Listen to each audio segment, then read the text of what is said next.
નજર મહત્વના સમાચાર પર સુપરફાસ્ટ અંદાજમાં। રાજ્યમાં ઠંડીનો ચમકારો યથાવત 13 શહેરોમાં તાપમાન 15 ડિગ્રીથી નીચું નોંધાયું। 9.2 ડિગ્રી સાથે નલિયા સૌથી ઠંડુ શહેર।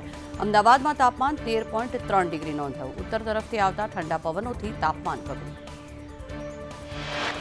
ગાંધીનગર 12.4 ડિગ્રી, ડીસામાં 11.4, ભુજમાં 13.2, કંડલામાં 12.8 ડિગ્રી તાપમાન નોંધાયું। રાજકોટમાં 10.4, અમરેલીમાં 13 ડિગ્રી તાપમાન, પોરબંદરમાં 10.6, કેશોદમાં 10 ડિગ્રી તાપમાન।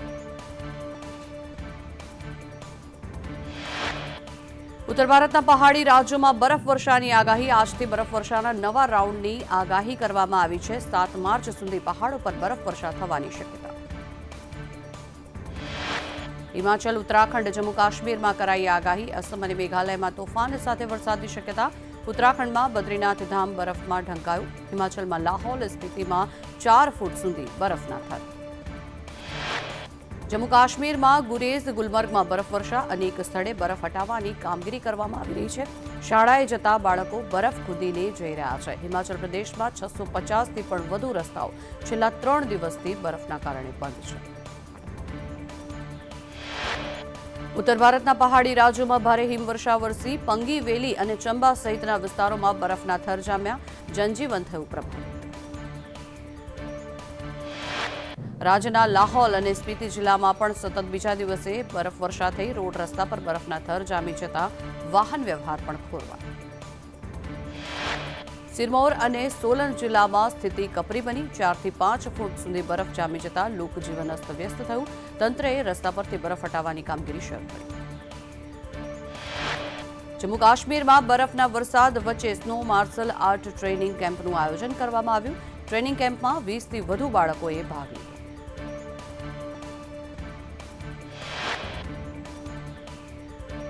કચ્છમાં વધુ એકવાર ભૂકંપનો આંચકો અનુભવાયો। રાત્રે 3 ને 4 કલાકે ભૂકંપનો આંચકો અનુભવાયો। 3.2ની તીવ્રતા ઉદયથી 25 કિલોમીટર દૂર ભૂકંપનું કેન્દ્રબિંદુ નોંધાયું। સાઉથ આફ્રિકા દેશ બોત્સવાનામાં નવસારીના યુવકે આત્મહત્યા કરી લીધી। હેનિલ નાયકે પોતાના ઘરમાં ગળે ફાંસો લગાવીને આત્મહત્યા કરી પોતાનું જીવન ટૂંકાવ્યું। 4 વર્ષથી આફ્રિકાના બોત્સવાનામાં નોકરી કરતો હતો। આત્મહત્યા પાછળનું કારણ અકબંધ। મુખ્યમંત્રી ભૂપેન્દ્ર પટેલની અધ્યક્ષતામાં આજે કેબિનેટ બેઠક મળશે। કમોસમી વરસાદ બાદ કૃષિમાં થયેલા નુકસાન પર સમીક્ષા કરવામાં આવશે। પીએમ મોદીના ગુજરાત પ્રવાસ પર પણ ચર્ચા થશે। જૂનાગઢમાં મહાશિવરાત્રિના મેળાનો આજથી પ્રારંભ થશે। ભવનાથ વિસ્તાર હર હર મહાદેવના નાદથી ગુંજી ઉઠશે। ભવનાથ મંદિરમાં ધ્વજા ચડાવી મેળાનો પ્રારંભ કરવામાં આવશે। 8 માર્ચ સુધી ચાલશે આ મહાશિવરાત્રિનો મેળો। લાખો શ્રદ્ધાળુઓ મહાશિવરાત્રિના મેળામાં ભાગ લેશે। વિદેશ મંત્રી ડોક્ટર એસ જયશંકર કોરિયા અને જાપાનના પ્રવાસે। 2 દિવસીય પ્રવાસમાં વિદેશ મંત્રી 10મા ભારત રિપબ્લિક ઓફ કોરિયા સંયુક્ત આયોગના સહ-અધ્યક્ષ તરીકે પ્રથમ વખત સિયોલની મુલાકાત લેશે। આપના સાંસદ સંજયસિંહની ઈડી દ્વારા ધરપકડ સામે કરેલી અરજી અંગે સુપ્રીમ કોર્ટ સુનાવણી કરશે। મધ્યપ્રદેશના ઉજ્જૈનમાં રાહુલ ગાંધી 3 કિલોમીટરનો રોડ શો કરશે। બાદમાં મહાકાલના શરણોમાં શીશ ઝુકાવશે। દેવાધિદેવનું પૂજન અર્ચન કરશે રાહુલ ગાંધી। આજે કેન્દ્રીય ગૃહપ્રધાન અમિત શાહ મહારાષ્ટ્રના અકોલા, જલગાંવ અને છત્રપતિ સંભાજીનગરની મુલાકાત કરશે। ભારતીય જનતા પાર્ટી દ્વારા આયોજિત ચૂંટણી સંબંધિત બેઠકો અને કાર્યક્રમોમાં હાજરી આપશે। તેલંગાણાના પ્રવાસ બાદ વડાપ્રધાન ઓડિશા જશે, જ્યાં તેઓ જાજપુરના ચંદીખોલમાં અનેક વિકાસ પ્રોજેક્ટનું ઉદ્ઘાટન અને શિલાન્યાસ કરશે અને જાહેર સભાને સંબોધિત કરશે। વડાપ્રધાન નરેન્દ્ર મોદી તેલંગાણાના 2 દિવસના પ્રવાસે સાંગારેડ્ડી વિસ્તારમાં 62,000 કરોડની અનેક પ્રોજેક્ટનું ઉદ્ઘાટન કરશે। અહીં જાહેર જનતાને પણ સંબોધિત કરશે।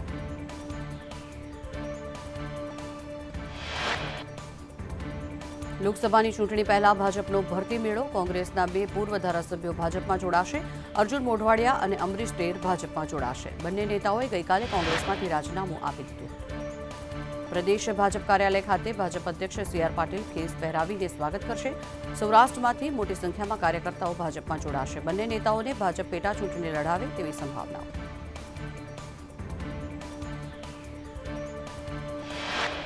વિધાનસભામાં ધારાસભ્યોની સંખ્યામાં ફરી ઘટાડો નોંધાયો. હાલની સ્થિતિએ વિધાનસભામાં કુલ 177 સભ્યો. વિધાનસભા ચૂંટણી બાદ 5 ધારાસભ્યોના રાજીનામા.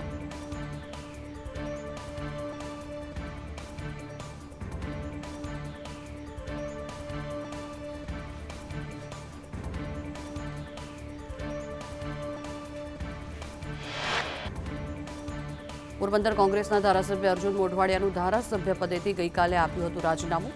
વિધાનસભા અધ્યક્ષ શંકર ચૌધરીને ગાંધીનગરમાં રાજીનામું સુપ્રત કર્યું. પોરબંદર કોંગ્રેસના ધારાસભ્ય અર્જુન મોઢવાડિયાએ મલ્લિકાર્જુન ખડગેને પત્ર લખી કોંગ્રેસના તમામ હોદ્દાઓ પરથી રાજીનામું ધર્યું. 40 વર્ષ સુધી કોંગ્રેસના નેતા રહી ચૂક્યા છે મોઢવાડિયા.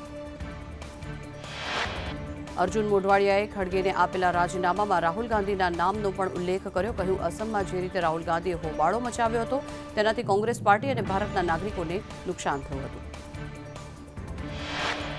અર્જુન મોઢવાડિયાએ ધારાસભ્યને કોંગ્રેસના તમામ હોદ્દા પરથી રાજીનામું ધરી દીધું. કહ્યું, રામ મંદિરનું આમંત્રણ નકારતા દુઃખી થયો અને પક્ષ છોડવાનો નિર્ણય કર્યો. કોંગ્રેસ પક્ષે વિચારવાનું છે કે મારા જેવા કાર્યકરે કેમ કોંગ્રેસ છોડી છે. આજે હું આત્મમંથનમાંથી મુક્ત થયો છું. હું ભાજપમાં જોડાવાનો હોઈશ તો એ લોકોની ઉદારતા હશે. મોઢવાડિયાએ કહ્યું કે મને કોઈ ડરાવવા આવ્યું નથી. છેલ્લા ઘણા સમયથી ગૂંગળામણ અનુભવતો હતો. મારે કોઈની સામે ફરિયાદ નથી. સી.આર. પાટીલ સાથે મુલાકાત બાદ પ્રદેશ કોંગ્રેસના કાર્યકારી અધ્યક્ષ અમરીશ ડેરનું રાજીનામું ઈમેલ દ્વારા રાજીનામું ધરી દીધું. આજે કેસરીઓ ધારણ કરશે. અમરીશ ડેરે કોંગ્રેસમાંથી રાજીનામું આપ્યા બાદ કહ્યું, ભગવાન શ્રી રામ પરની આસ્થાને ધ્યાને લઈને કોંગ્રેસ છોડી અને ભાજપમાં જોડાઈ રહ્યો છું. કોંગ્રેસમાંથી રાજીનામા બાદ અમરીશ ડેરનું નિવેદન, મેં કોંગ્રેસમાંથી તમામ પદ પરથી રાજીનામું આપ્યું છે. 3 વર્ષથી બીજેપી અધ્યક્ષ આમંત્રણ આપી રહ્યા હતા. અમરીશ ડેરે કહ્યું, સી.આર. પાટીલ મારા ઘરે મારા માતૃશ્રીના ખબર અંતર પૂછવા માટે આવ્યા હતા. ત્યારબાદ જ મેં રાજીનામું આપ્યું છે. અમરીશ ડેરે કહ્યું કે ભાજપ જે જવાબદારી સોંપશે તે સ્વીકારીશ. લાગણી હોય ત્યાં સોદા ન હોય. કોઈ હોદ્દો મહત્વનો નથી. કોંગી નેતા અમરીશ ડેર ભાજપમાં જોડાય તે પહેલા કોંગ્રેસની કાર્યવાહી. પક્ષે અમરીશ ડેરને 6 વર્ષ માટે સસ્પેન્ડ કર્યા. પ્રદેશ કોંગ્રેસના વર્કિંગ પ્રેસિડેન્ટ પદે હતા. અમરીશ ડેર કોંગ્રેસના પ્રાથમિક સભ્યપદ તમામ પદો પરથી દૂર કરાયા.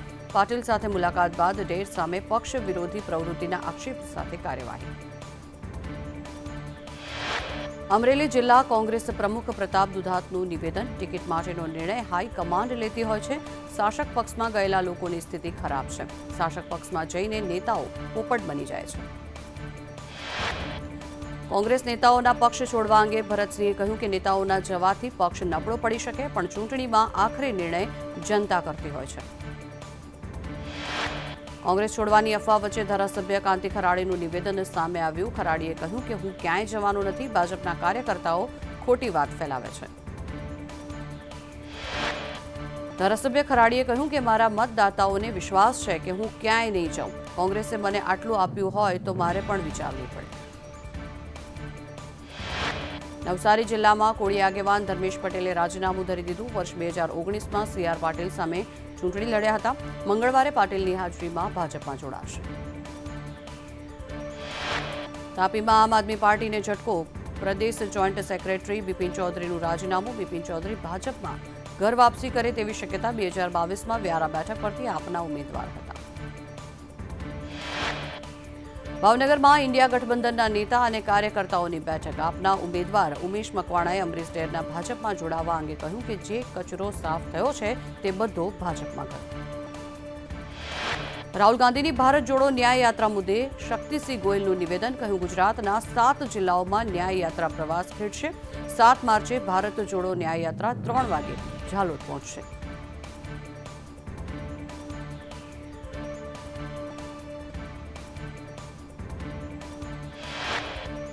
કોંગી નેતા ભરતસિંહ સોલંકીએ કહ્યું કે લોકસભાની ચૂંટણીના પરિણામો ચમત્કારિક હશે. રાહુલ ગાંધીની ભારત જોડો ન્યાય યાત્રાને લઈને ગુજરાતની જનતામાં ઉત્સાહ.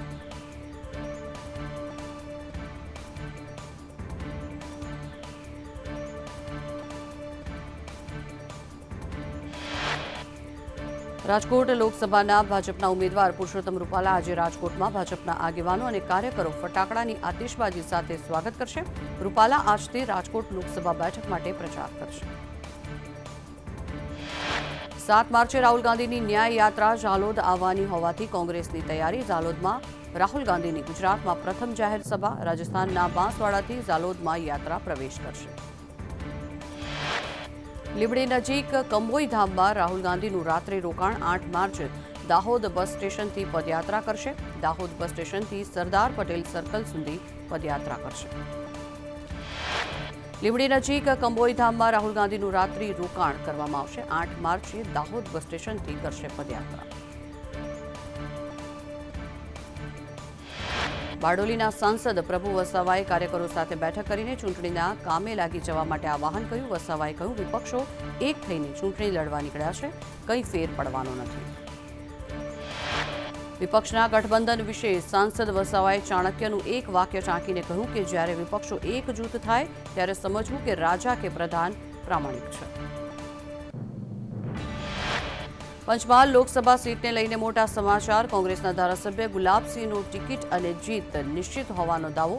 પંચમહાલ લોકસભા ચૂંટણી લડવાનો ગુલાબસિંહનો દાવો. બનાસકાંઠા બેઠકના ઉમેદવાર રેખા ચૌધરીને મદદરૂપ થવા શંકર ચૌધરીની લોકોને અપીલ. ગુલાબકાકાએ બનાસ ડેરી સ્થાપી મોટો ઉપકાર કર્યો. શંકર ચૌધરીએ કહ્યું કે ગુલાબકાકાએ ઉપકાર આપણા માથે રખાય નહીં, સમય આવે આપણે ઋણ ચૂકવવું પડે. રેખા ચૌધરી પૌત્રી છે. તમિલનાડુમાં વડાપ્રધાન નરેન્દ્ર મોદીએ વિશાળ રેલીને સંબોધિત કરી હતી. આરજેડી અધ્યક્ષ લાલુ પ્રસાદ યાદવને જવાબ આપતા કહ્યું કે મારું ભારત મારો પરિવાર છે. વડાપ્રધાન નરેન્દ્ર મોદીએ તમિલનાડુની ડીએમકેની સરકાર પર પ્રહાર કરતા કહ્યું કે રાજ્ય સરકારને જનતાના સુખ દુઃખ સાથે કોઈ જ મતલબ નથી. વોટને બદલે નોટ કેસમાં સુપ્રીમ કોર્ટનો નિર્ણય. સાંસદોને કાનૂની રક્ષણ આપવાનો સુપ્રીમનો ઇનકાર. સાંસદને રાહત આપવામાં અસહમત સંવિધાન પીઠે અગાઉના નિર્ણયને બદલે. ઉત્તર પ્રદેશના સીએમ યોગી આદિત્યનાથને મળી ધમકી. બોમ્બથી ઉડાવી દેવાની ધમકી આપવામાં આવી. સીયુજી નંબરથી આવ્યો ધમકીભર્યો કોલ. મહેસાણામાં ગુજકોમાસોલ ખેડૂતોની વિવિધ ઉપજના વેચાણ માટે લોજિસ્ટિક પાર્ક બનાવશે. ગુજકોમાસોલના ચેરમેન દિલીપ સંઘાણીની હાજરીમાં ખાતમુહૂર્ત. દિલીપ સંઘાણીએ કહ્યું કે રાજ્યના ખેડૂતોના કલ્યાણ માટે 250 જેટલા પાર્ક બનાવવામાં આવશે. ઉપજના વેચાણ અને યોગ્ય ભાવ મળે તે માટે પાર્કનું આયોજન.